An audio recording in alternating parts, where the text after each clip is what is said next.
Bonjour et bienvenue sur La Buvette. C'est le podcast qui fait du bien et c'est le podcast où l'on parle de vous. Je m'appelle Margot Bussière, je suis coach de vie humaniste et à travers ce podcast, je vous accompagne vers un mieux-être, un mieux vivre, un épanouissement intérieur ainsi qu'un éveil de votre conscience et pourquoi pas de votre spiritualité.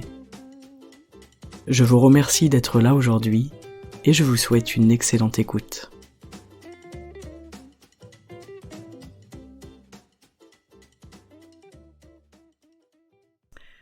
Salut les amis et bienvenue. Aujourd'hui on va parler de chance, on va parler d'entretenir sa chance surtout, d'entretenir la chance dans la vie, etc. C'est un sujet qui me passionne, ça fait un moment que je vous en parlais, c'est assez dense, je vous ai préparé un épisode quand même assez dense, assez complet je l'espère, mais c'est vrai que bon, on pourrait en parler pendant des heures. Bref, bienvenue avant toute chose, bienvenue, j'espère que vous allez bien, et puis je vous souhaite une très bonne écoute. Aujourd'hui, la question principale, on va dire, déjà la première question, c'est de se demander est-ce que je crois à la chance ou pas ? Est-ce que la notion d'avoir de la chance, je suis d'accord avec ou non ? On peut aussi se demander est-ce que notre état de bonheur dépend d'un facteur de chance ? Ça, c'est très intéressant. Il y a beaucoup de personnes pour qui l'état de bonheur dépend d'un facteur de chance. On en a un petit peu parlé dans l'épisode spécial du 1er avril avec mes invités, donc le sujet vous a parlé, j'ai eu l'impression, j'ai eu pas mal de retours sur les questions de la chance, donc c'est doublement intéressant d'en parler aujourd'hui. Est-ce que dans la vie, il y a des personnes chanceuses et d'autres qui seraient non chanceuses ? Alors ma croyance personnelle à ce sujet, eh bien c'est non, bien sûr, mais j'entends souvent « tu as de la chance »,« il a de la chance », etc. Et cette phrase, je trouve qu'elle veut dire beaucoup de choses, et premièrement, elle suppose que la personne qui exprime cette phrase-là, eh bien, s'estime non chanceuse, en comparaison, du coup, à celui qu'on estime chanceux. Et je crois que c'est ça le plus intéressant. En fait, il ne s'agit pas de savoir si l'autre a de la chance ou non, mais de s'intéresser à pourquoi est-ce que j'estime, moi, que je n'ai pas de chance, ou alors que j'ai pas autant de chance que les autres. Donc, c'est une façon de se victimiser, évidemment, que de dire je n'ai pas de chance, c'est une façon de justifier un mode de vie qui nous convient pas, de justifier peut-être l'absence d'action, de justifier l'absence de travail sur soi, parce que de toute façon, je n'ai pas de chance, donc je ne peux pas bosser sur moi. Et la victimisation dont on fait preuve, dont on fait tous preuve à des moments de nos vies, c'est aussi un moyen de nous dévier de notre travail intérieur, de tout ce job qu'on a à faire sur nous. Et il faut comprendre que c'est naturel et qu'en fait c'est plus simple de se placer comme victime du hasard, du destin ou de la chance, que de prendre son courage entre les mains et de se lancer dans un travail sur soi et d'avancer surtout dans cet inconfort. Il y a aussi une autre chose que je trouve intéressante, c'est qu'une personne qui pense profondément qu'elle n'a pas de chance, finalement ne va jamais créer les conditions d'une éventuelle chance. En fait, je suis persuadé que je n'ai pas de chance, donc partout où je pose mon regard, eh bien je vois de l'absence de chance, ou de la malchance, même aux endroits où une autre personne, par exemple, pourrait voir un sacré coup de chance. Donc on en revient encore et toujours à cette histoire de regard. Quel regard est-ce que je porte sur ma vie ? Quel regard est-ce que je porte sur moi, sur mes choix, et sur cette notion de chance ? Alors se définir comme chanceux ou non, ça veut dire quoi ? Est-ce que ça signifie qu'on estime que pour certains, eh bien les choses leur tombent tout cuit dans le bec, par exemple ? Mais est-ce qu'on croit vraiment à ça ? Quand on entend par exemple « il a de la chance, il a gagné au loto », quel est ce facteur de chance ? Parce que si on regardait plutôt l'envers du décor, si on comprenait que pour gagner au loto par exemple il faut jouer, on comprend que la personne elle a donc mobilisé un minimum d'effort, un minimum d'énergie, de volonté dans un premier temps, peut-être même de persévérance, pour qu'un jour finalement le ticket soit le ticket gagnant. Je prends volontairement l'exemple du loto parce que je suis la première à dire « oh là là, la chance, ceux qui gagnent au loto, etc. » Mais en fait si je ne joue pas, ce qui est mon cas, je ne risque pas de gagner. Donc en fait, dans des exemples tout bêtes de la vie comme ça, en disant « ok, il a de la chance, il a gagné, etc. », on peut aussi changer notre regard et se dire « en fait, cette personne a mis des choses en place pour se donner l'opportunité, la possibilité de gagner. » Voilà, parenthèse refermée, mais l'exemple du loto, je le trouve intéressant. Dans un autre exemple, il y a pas longtemps, il y a quelqu'un qui m'a dit « t'as de la chance d'avoir commencé le Tao à 21 ans. » Alors, oui, dans un sens, moi je m'estime chanceuse, mais d'un autre côté, à 21 ans, quand mes copains sortaient le vendredi soir, ou faisaient des bringues le week-end, ou organisaient des choses les week-ends, etc., Et ben moi le vendredi soir j'allais me coucher, parce que le samedi et le dimanche j'avais cours, du matin au soir, j'avais pas de week-end pendant 4 ans, j'ai investi du temps, de l'énergie, de l'argent dans cette démarche, et en fait, n'importe qui aurait pu faire ce choix-là. Et c'était pas un choix qui était réservé qu'à moi, pour moi ce n'est pas un facteur de chance. Alors la curiosité m'a poussé à aller chercher cette formation, à faire la démarche de rejoindre la formation, etc., d'y participer, et d'y rester pendant 4 ans, en passant mes samedis et mes dimanches dans une salle d'études. Donc, quand on me dit « t'as de la chance », je comprends l'idée derrière. Mais cette chance, c'est avant tout de l'investissement, du travail, du temps qui est dédié à tout ça. Alors, il y a toujours quelque chose de paradoxal, et les paradoxes emplissent nos vies. Paradoxalement, moi je dis constamment que j'ai de la chance, parce qu'en fait je me sens chanceuse. Je me sens chanceuse de ce que la vie m'envoie, ça c'est certain. Mais du coup, ça s'approche de la gratitude. Ça se rapporte à la gratitude et à la reconnaissance, et à mon sens, la question de la chance, elle est problématique à partir du moment où elle intervient dans la victimisation et dans l'excusite. Vous savez, la maladie de se trouver des excuses. Mais dire qu'on est chanceux en parlant de soi, c'est peut-être quelque chose de révélateur d'une gratitude infinie pour tout ce que la vie met sur notre chemin, et c'est dans ce sens-là que j'utilise très facilement ces mots-là, j'ai de la chance. Donc, dans cette formation de Tao, oui, je me sens extrêmement chanceuse d'avoir fait ça, d'avoir mis en place ça, d'avoir pris le temps, l'énergie, d'avoir participé à tout ça. Mais le travail qui a été fourni, c'est ça qui donne le résultat qu'aujourd'hui on appelle, à tort à mon sens, de la chance. Bref, je referme cette deuxième parenthèse. En tout cas, peu importe ce que je souhaite, peu importe ce que je désire, ce à quoi j'aspire en tant qu'être humain, ce qui est important, c'est que je dois me mettre en mouvement, et je crois que c'est ça le message global de cet épisode aujourd'hui, c'est que rien ne tombe tout cuit dans le bec. C'est ça que je voulais vous dire avec l'exemple que j'ai donné juste avant sur la formation, c'est que si vous pensez qu'une personne en face de vous a trop de la chance, eh ben changez votre regard et demandez-vous peut-être qu'est-ce que cette personne elle a fait, qu'est-ce qu'elle a mis en place dans sa vie pour en être là où elle est aujourd'hui. C'est ça qui est intéressant, parce qu'en fait derrière il y a toujours une notion de labeur, il y a toujours une notion d'effort, de travail. Et je trouve que ça rejoint aussi la question du hasard. Si je crois à la chance, je crois forcément au hasard. Et si je crois au hasard, ça signifie que je ne crois pas aux méthodes, aux apprentissages, à la persévérance, au travail, à l'effort. Parce que du coup, quoi que je fasse, les résultats seront dictés par le hasard et par la chance, alors à quoi bon bosser ? Voilà, je sais pas si vous voyez le raisonnement global, en tout cas c'est mon raisonnement personnel évidemment. C'est pour ça qu'à mon sens il est très important de revoir cette idée de la chance dans les cas où elle intervient comme une excuse pour ne pas faire le travail, ou comme une raison pour se victimiser. C'est là où c'est intéressant de regarder. Accéder au bonheur, ça nous demande des efforts, ça nous demande de la mise en mouvement, de la patience. Et ces 3 facteurs, ils n'appartiennent ni au hasard ni à la chance, vous en conviendrez. Ils appartiennent à notre capacité à nous bouger, à notre capacité à nous mettre en action, à notre capacité à nous ouvrir, à regarder les choses différemment, et surtout, à notre capacité de prendre nos responsabilités. C'est surtout ça en fait. Mais du coup, comparer chance et responsabilité, on se rend bien compte que c'est paradoxal. Et ça, je trouve ça assez fascinant. Il y a 3 facteurs de chance selon le Tao, le ciel, la terre et l'homme. Et le facteur de l'homme, il est au plus bas niveau, mais ce qui est intéressant et encore une fois paradoxal, c'est que c'est celui qui nous permet le mieux d'avancer, parce que c'est celui sur lequel on a de l'emprise, c'est celui sur lequel on a des moyens d'action. Je vous donne un exemple. Si une personne dit j'ai jamais de chance avec les mecs par exemple, je tombe toujours sur des cas. Eh ben c'est plus facile de se dire qu'on n'a pas de chance, donc peut-être potentiellement que ça vient du ciel, de la terre ou des autres, peu importe nos croyances, plutôt que d'oser se poser les vraies questions, à savoir pourquoi est-ce que je choisis constamment ce genre de profil. Donc là, vous comprenez la notion d'action qui est liée à notre échelle, en tant qu'homme. Dans l'action, à ce moment-là, je peux me pencher sur le pourquoi je fais ces choix-là. Et surtout, comment est-ce que je vais faire pour faire des choix différents à partir de maintenant. C'est ça le travail sur soi, c'est là où on peut justement interagir au niveau de cette prétendue chance. Les personnes qu'on fréquente, on les choisit, c'est notre responsabilité, c'est pas celle de l'univers, c'est pas celle du ciel, c'est pas celle de la terre ou de Dieu ou de je ne sais qui. C'est à nous de bosser sur terre pour nous permettre de vivre une vie qui soit différente, une vie qui soit plus épanouissante et plus en accord avec nous-mêmes.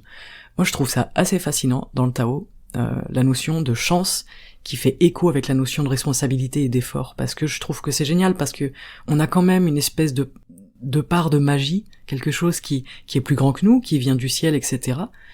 Mais on a surtout le pilier, la base, et en fait ça se passe sur Terre. Et ça dépend de nous, de nos efforts, de notre mise en mouvement. La chance du ciel et de la terre, elles peuvent se travailler. Donc ça, c'est une super nouvelle. C'est-à-dire qu'il n'y a pas de fatalité. Elles peuvent se travailler grâce à une chose, grâce à la chance de l'homme, justement, sur Terre. C'est donc, selon le taoïsme, toujours une question de travail. C'est une question de travail ici-bas et maintenant, et c'est entièrement notre responsabilité. Et des fois, le taoïsme, c'est un peu violent, parce que les taoïstes, ils nous ménagent pas. C'est intéressant. Et voilà, parfois ça peut être violent, mais quand on comprend le message derrière, en fait, ce n'est plus violent après. Les choses deviennent évidentes, quand ça fait sens, ça devient vraiment évident à l'intérieur, et du coup, c'est plus violent, en fait. On entend le message, on prend ce qu'on a à prendre, et on reçoit ce qu'on est en capacité de recevoir aussi sur l'instant. Mais en tout cas, selon eux, le bonheur est obtenu grâce à un esprit équilibré, et grâce à ces facteurs de chance qui eux-mêmes sont obtenus grâce à nos efforts. Donc pour faire simple, chance égale effort.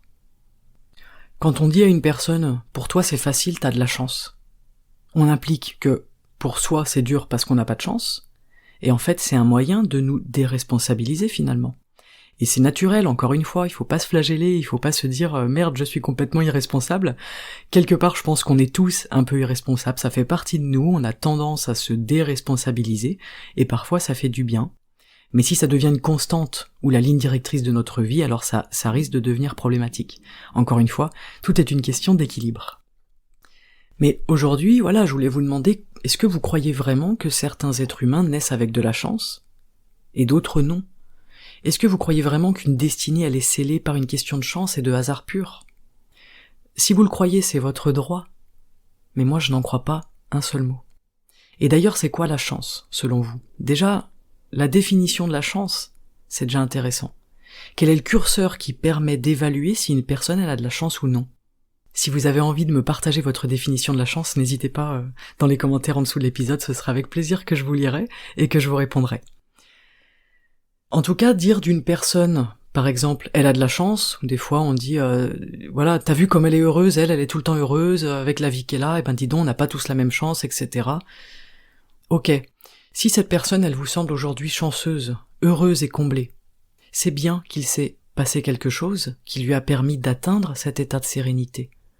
C'est bien qu'il s'est passé quelque chose qui lui a permis d'atteindre cet état de bonheur. Cette personne, elle est passée d'un état de non-bonheur, par exemple, à un état de bonheur. Donc, selon certains, cette transformation d'un état à un autre va être due à la chance. Mais en réalité, c'est quoi qui nous fait changer ? Qu'est-ce qui nous fait évoluer, nous, en tant qu'êtres humains ? De quoi est-ce qu'on a besoin pour nous transformer intérieurement ? Je ne sais pas si vous avez la réponse, mais je vais vous demander, du coup, en parallèle, une autre question, c'est comment est-ce que le charbon se transforme en diamant, comment est-ce que le carbone se transforme en diamant ? Eh bien en fait ça se passe dans la roche en fusion, du manteau terrestre, donc ça se passe à l'intérieur, c'est très intéressant, puisqu'il en va de même pour nous évidemment, et c'est là où il y aura les bonnes quantités de pression et de chaleur qui doivent être réunies pour transformer le carbone en diamant. En fait, c'est une question de compression. On subit une compression, et il faut qu'il y ait les conditions parfaites qui soient réunies pour qu'il y ait transformation. Et en fait, nous, on fonctionne pareil, et je trouve ça assez génial, parce que du coup, ces personnes dont on va clamer qu'elles ont eu tellement de chance, ce sont peut-être simplement des personnes qui ont vécu cette compression, ce stress, cet inconfort, cette pression justement qui est nécessaire à notre évolution, à notre transformation, et cette douleur si forte qu'elle nous oblige à nous transformer pour survivre. Alors, ces personnes qui nous semblent chanceuses aujourd'hui sont peut-être tout simplement du carbone qu'une pression intense a transformé en diamant, comme par magie. Mais du coup, ça veut dire qu'elles ont eu de la chance ou pas de chance de traverser cette période dans leur vie. Cette période d'inconfort, de douleur, de souffrance, cette période difficile qui finalement leur a permis de se transformer. Du coup, chance ou pas chance ? Vous voyez, c'est vraiment une question de regard. Pour moi, c'est de la chance. Mais ce n'est pas le résultat qui est une chance, c'est le processus. On peut se dire, je me sens chanceux ou chanceuse d'avoir vécu ces difficultés. parce que du coup j'ai pu me transformer. Et non pas, j'ai de la chance parce que je suis super heureux tout le temps. C'est pas ça le but. Le but c'est la transformation. D'ailleurs, dans le taoïsme, on apprend qu'il n'y a pas de transformation sans souffrance. Qu'en fait, qu'il n'y a que dans la souffrance qu'on évolue. Et ça fait mal, des fois, d'entendre des choses comme ça, c'est un peu violent, ça secoue. Mais c'est un point de vue à prendre en compte, parce que du coup, je peux aujourd'hui me sentir chanceux ou chanceuse d'avoir vécu une épreuve, ou de vivre une épreuve d'ailleurs aujourd'hui à l'instant T, une souffrance parce que je sais qu'elle m'a permis ou qu'elle va me permettre d'évoluer et d'atteindre quelque chose de plus subtil, de plus authentique, de pur à l'intérieur de moi. Et cette vision-là, elle va à l'encontre même de la victimisation et de l'injustice. En fait, il n'y a plus de place pour la victimisation et l'injustice dès lors que j'intègre que toutes ces épreuves, aussi douloureuses soient-elles, sont là pour une raison, sont là pour me permettre de me transformer intérieurement et de devenir ce diamant qui, sans la pression et sans la chaleur nécessaire, serait encore aujourd'hui tout simplement du charbon, du carbone. L'exemple des personnes qui naissent et qui grandissent dans une famille riche, c'est intéressant parce que extérieurement, ça peut apparaître comme de la chance. On va dire « Oh, il a trop de la chance, il a tout ce qu'il veut dans la vie. » Mais d'un autre point de vue, ça peut apparaître comme de la malchance parce que du coup, l'excès de confort, le matériel, l'extrême sécurité, la surprotection, en fait, on comprend que la dose de danger minimum qui est requise pour nous faire grandir, elle est absente. Et du coup, plus on se crée des vies qui nous évitent les souffrances, et bien finalement, plus on se construit une vie qui nous évite l'évolution. Quand on le regarde de ce point de vue-là, c'est très intéressant. La surprotection, elle n'est pas forcément une aide à notre développement. On peut prendre l'exemple d'Harry Potter. Harry Potter, s'il était né dans un château avec une cuillère en or dans la bouche, est-ce qu'il aurait eu la même rage de vivre? Est-ce qu'il aurait eu la même rage de vaincre, cette espèce de force à l'intérieur de lui? Donc, ok, c'est une fiction. Mais c'est certainement pas un hasard si le protagoniste, il nous est présenté dans les pires conditions de vie possibles. Et c'est ça qui lui permet d'être qui il est intérieurement. Et d'ailleurs, c'est intéressant parce qu'il est physiquement compressé. Sous son escalier à l'étroit, il étouffe. Il est sous pression constante, physiquement et émotionnellement. Et c'est exactement comme le carbone, qui du coup se transforme en diamant, c'est amusant, vous trouvez pas? Me croire malchanceux ou malchanceuse, finalement, eh bien, ça m'empêche d'agir. Ça entretient la notion de la fatalité, et à mon sens, c'est ça le réel drame derrière cette pensée. Il y a une notion que j'aime beaucoup dans le taoïsme, c'est que l'être humain est décrit comme détenteur d'un potentiel. Alors, potentiel, ça exprime une possibilité. Il y a une possibilité à l'intérieur de nous. Mais du coup, il n'y a pas une fatalité, il n'y a pas une obligation non plus, et surtout, il n'y a pas de dû. En fait, la vie ne nous doit rien. Et il faut bien comprendre que ce n'est qu'une question de potentiel. Une graine, par exemple, elle a un potentiel, et si elle est dans la terre, dans le noir, avec assez d'humidité, dans les bonnes conditions, alors elle va pouvoir éclore, donner une pousse, donner un arbre, donner des fruits, etc. Eh bien nous, c'est pareil. En fait, il nous faut des conditions pour réaliser ce potentiel, pour s'accomplir. C'est un petit peu le mot à la mode, mais ça rejoint tout à fait cette idée-là. Et ces conditions-là, eh bien c'est nous qui les créons. C'est nous qui les développons de manière consciente, aujourd'hui, sur Terre, dans la matérialité. Et en fait, dans ma vie, chaque jour, je vais créer ces fameux facteurs de chance dont j'ai besoin pour développer ce potentiel qui est présent en moi. Si je ne le développe pas, alors je vais dire que j'ai pas de chance. Et c'est là où je me trompe. C'est là où la question de la chance et du malchanceux, je trouve qu'elle est... c'est un terrain glissant. Vous comprenez? C'est à nous de réunir les conditions qui vont nous permettre de développer notre potentiel. Ça, c'est très intéressant. Ça rejoint encore une fois la question de la responsabilité, de la mise en mouvement, etc. Les taoïstes, ils nous disent aussi quelque chose que j'aime beaucoup, c'est que la vie, c'est comme une partie de cartes. C'est-à-dire que j'ai une donne, et on a tous des cartes différentes. Certains auront des as, et d'autres vont avoir des 2 et des 3. Et l'enjeu de la vie, c'est d'apprendre à jouer avec la main que j'ai. Et non pas d'aller lorgner la main du voisin, de grogner parce que lui ou elle a une meilleure main que moi. Parce qu'en fait, la seule chose qui compte, c'est ce qu'on fait de nos cartes à nous. La seule chose qui compte, c'est comment est-ce que je vais jouer ces cartes-là. J'adore cette vision. Je trouve qu'il y a un champ de possibilités derrière qui est énorme, et on peut y voir de la fatalité, mais en fait on peut aussi y voir des facteurs de chance. Et en fait on comprend qu'il n'y a pas de bonne ou de mauvaise carte. Il y a à la limite des bons et des mauvais joueurs. Il y a ceux qui se concentrent sur le potentiel de la main qu'ils tiennent, et ceux qui crient à l'injustice concernant la main du voisin. Vous voyez à quel point c'est une question de regard? Et en fait, dans ma vie, je peux essayer de chercher à comprendre pourquoi est-ce que j'ai telle main. Je vais perdre de l'énergie, je vais perdre du temps, je vais me déconcentrer et me décentrer justement de la main que je suis en train de tenir. Et ça veut dire quoi? Ça veut dire qu'en fait, je peux passer ma vie à essayer de comprendre pourquoi je suis comme ça ou comme ci, mais que finalement, qu'est-ce que ça m'apporte si je n'agis pas? Qu'est-ce que ça m'apporte d'essayer d'aller chercher à comprendre pourquoi j'ai cette main-là si je ne fais rien de mon jeu? Comprendre, c'est intéressant. Dans un sens, ça nous donne des clés, ça nous rassure. Ok, j'ai vécu tel ou tel traumatisme, telle ou telle épreuve, telle ou telle expérience, et ça a fait de moi qui je suis aujourd'hui. Point. Ça se résume en une phrase. Mais ensuite, on balaye ça. Le travail, il se fait pas dans le passé. Le travail, il se fait dans le présent. Et à ce moment-là, c'est ok, aujourd'hui, je suis comme ça, j'ai compris pourquoi. Mais j'ai envie d'aller mieux, j'ai envie de changer des choses. Donc, qu'est-ce que je fais concrètement? Comment est-ce que j'agis? Qu'est-ce que je mets en place? Comment est-ce que je me mets en mouvement? Qu'est-ce que je fais de ce jeu que je tiens dans mes mains depuis 15 ans, 20 ans, 40 ans? Comment est-ce que je joue mon prochain coup pour gagner la partie?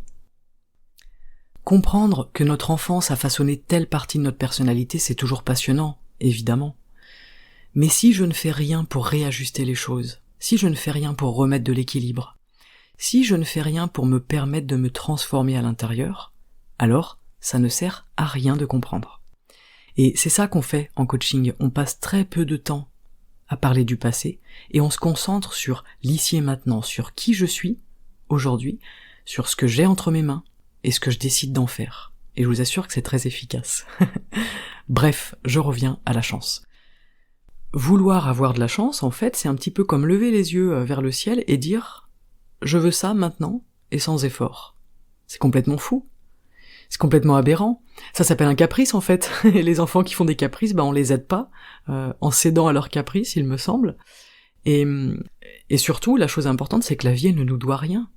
Ça aussi, c'est quelque chose qui m'avait marqué dans mon enseignement taoïste, l'idée que la vie ne nous doit rien, en fait, que le ciel ne nous doit rien. Et j'avais réalisé, je crois, à ce moment-là, que j'attendais de la vie des choses, que j'attendais de la vie autant que je pouvais attendre de mes parents quand j'avais 5 ans, qu'on s'occupe de moi, qu'on cède à mes désirs, à mes requêtes, et puis que quand ça n'allait pas comme je voulais, je pouvais dire « j'ai pas de chance », ou alors « c'est injuste ». Et la question de l'injustice, elle rejoint beaucoup celle de la chance d'ailleurs. Mais je vous ferai un épisode sur l'injustice parce que c'est aussi un gros morceau. Aujourd'hui, je sais dire que j'ai de la chance. Par contre, vous ne m'entendrez jamais dire que j'ai pas de chance. Même si je perds à un jeu à gratter par exemple, je ne dis pas j'ai pas de chance parce qu'en fait, pour moi, dans ma conception de la vie, ce n'est pas une question de chance. Et pour moi, rien n'arrive par hasard. Et en fait, je suis déjà chanceux ou chanceuse d'être ici. Je peux déjà me sentir reconnaissant d'être qui je suis et d'être là. Cet épisode, il nous appelle à la gratitude, en fait. Je crois que au-delà de tout, ça converge vers la gratitude. Je voulais vous parler de la chance, parce que c'est un sujet vraiment qui me passionne, mais je me rends compte finalement au fil de l'épisode que, en fait, je vous parle de gratitude, en réalité, et de travail sur soi et d'effort, mais être en capacité de s'estimer chanceux, d'être là, d'être qui on est, d'avoir la vie qu'on a, avec toutes les embûches, toutes les épreuves, toutes les expériences, toutes les difficultés, les moments de difficulté, de doute et d'inconfort, réussir à se sentir chanceux malgré tout ça, ou grâce à tout ça d'ailleurs, j'appelle ça de la gratitude. Mais j'appelle ça aussi de la spiritualité d'ailleurs. En fait, on cultive notre spiritualité, notre foi, en orientant notre système de pensée sur la chance incroyable qu'on a d'être là, d'être qui l'on est, et d'avancer comme on le fait sur nos chemins respectifs. Et je crois que le sentiment de chance, ça s'entretient. C'est le titre de l'épisode, c'est entretenir la chance, et moi je parle vraiment d'un sentiment de chance, c'est-à-dire que c'est un positionnement intérieur, mais ça s'entretient, c'est comme un corps, comme un foyer, comme une relation, ça s'entretient, ça veut dire que ça demande du travail, que ça demande de l'attention, que ça demande de la présence, que ça demande de la conscience, de l'énergie et de la patience. J'entretiens mon sentiment de chance et donc de gratitude, et c'est comme ça que j'avance vers encore plus de chance et de gratitude, et c'est comme ça que ma vie elle se teinte de cette couleur qui est douce, qui est chaleureuse. Et c'est comme ça que je balaye aussi le sentiment d'injustice, de victimisation, parce que ces choses-là, soyons honnêtes, elles ne nous aident pas à avancer. L'injustice et la victimisation, c'est des poids morts au bout de nos chevilles. Ce sont des ancres, en fait, qui retiennent le départ de notre navire intérieur. Et entretenir le sentiment de chance, c'est aussi reprendre notre pleine responsabilité. C'est comprendre que mes choix ont des conséquences et que ça n'a rien à voir avec la chance. Comprendre que mes pensées ont des conséquences et que ça n'a rien à voir avec la chance. Comprendre que mes actes ont des conséquences et que ça n'a rien à voir avec la chance. Mais je me sens chanceux ou chanceuse d'avoir la possibilité d'agir sur ces choix-là, d'agir sur ces pensées-là et d'agir sur ces actions-là. Vous voyez la différence du positionnement ? C'est ça que j'appelle changer son regard. C'est simplement se tourner, reculer un peu peut-être, et voir les choses sous un autre angle. Le but, ce n'est pas de dire si la chance elle existe ou non. Qui est-ce qu'on pourrait être pour dire si la chance existe ou non ? Le but, c'est plutôt de passer du « j'ai pas de chance », donc du côté fatalité, à « je me sens chanceux », en fait, que rien ne dépende de la chance, parce que du coup je peux agir. C'est ça, prendre sa responsabilité, c'est ça, se mettre au boulot, c'est ça, être dans le mouvement, et c'est ça, finalement, la chance, à mon sens. Parfois, on estime qu'on n'a pas de chance, ou qu'on n'a pas eu de chance pour quelque chose, alors qu'en fait, simplement, on n'a pas saisi une opportunité. La vie, elle nous envoie des épreuves, elle nous envoie des opportunités constamment, et nous, on les évite parce qu'on les craint, et ensuite, on se dit qu'on n'a vraiment pas de chance. Mais en fait, peut-être que la chance, elle était là. Peut-être que là, il y avait une chance de plus de grandir, d'évoluer, de se transformer. On l'a simplement laissé de côté, par peur ou par ignorance peut-être. Au cours de notre vie, on a tellement de possibilités d'agir sur nous, de travailler sur nous, d'avancer, de s'offrir les moyens d'être un peu plus serein, d'être un peu plus apaisé, d'être un peu plus libre et un peu plus heureux au fond de nous, que je trouve profondément dommage de s'en remettre à un facteur de chance que l'on aurait ou que l'on n'aurait pas, et qui conditionnerait notre existence entière. Reprendre le pouvoir sur soi et sur sa vie, c'est aussi ça dont je viens de vous parler, dans cet épisode et dans cette fin d'épisode, c'est se donner les moyens de se faire confiance, d'avancer, de continuer d'avancer toujours, de se mettre en mouvement, de balayer la fatalité, et d'entretenir le sentiment de chance que l'on peut ressentir en soi. Et la méthode idéale, selon moi, c'est un mélange entre comprendre et agir. Le podcast, il vous permet peut-être de comprendre des choses, de mettre des choses en lumière, mais sans action de votre part, ça changera pas votre vie. Le coaching, il nous amène à comprendre des choses essentielles, mais sans l'action qui est placée en fin de séance, mais rien ne va changer. Je pense vraiment que il est primordial de toujours allier compréhension et action. Dans un premier temps, je comprends, et tout de suite derrière, je me mets en action, je mets des choses en place, je rentre dans le concret. De toute façon, le travail sur soi, ça passe pas que par la tête, C'est une part de compréhension et une part de mise en pratique, une part d'action, c'est très important. Voilà pour cet épisode. Il est un petit peu long, j'espère qu'il vous aura plu, j'espère qu'il était suffisamment explicite. C'est un sujet qui est relativement vaste, j'ai pas pu vous parler de tout, notamment concernant le taoïsme, mais parce que ça aurait été extrêmement long. Ça pourrait peut-être être un sujet d'une conférence, par exemple, sur la chance, sur le hasard, la destinée, la fatalité, etc. Ça pourrait être intéressant. En tout cas, je vous remercie d'avoir écouté l'épisode, évidemment. C'était mon point de vue très personnel sur la chance, sur le travail et la gratitude aussi, et si vous souhaitez le partager, cet épisode, s'il vous a plu, eh bien n'hésitez pas. En tout cas, aujourd'hui, je me sens chanceuse, au fond de mon cœur, d'animer ce podcast. Et ça veut pas dire que j'ai de la chance qu'il fonctionne. Il fonctionne parce que j'y passe 10 heures par semaine, chaque semaine depuis bientôt 3 ans. Il fonctionne parce que j'y investis du temps, de l'énergie, de l'argent aussi évidemment, et du cœur. Et je me sens chanceuse d'avoir eu le courage de faire ce podcast. Je me sens chanceuse de trouver l'énergie et le désir de lui donner vie et de continuer à lui donner vie. Après, vous y contribuez aussi évidemment avec vos écoutes, vos partages et vos retours, et pour ça je vous dis un grand merci. Je vous souhaite une excellente journée, bercée peut-être d'un sentiment de chance intérieure, de gratitude et de reconnaissance pour qui vous êtes aujourd'hui, et surtout pour tout ce qui vous entoure. Merci d'être là, et à très bientôt sur la buvette. Ciao.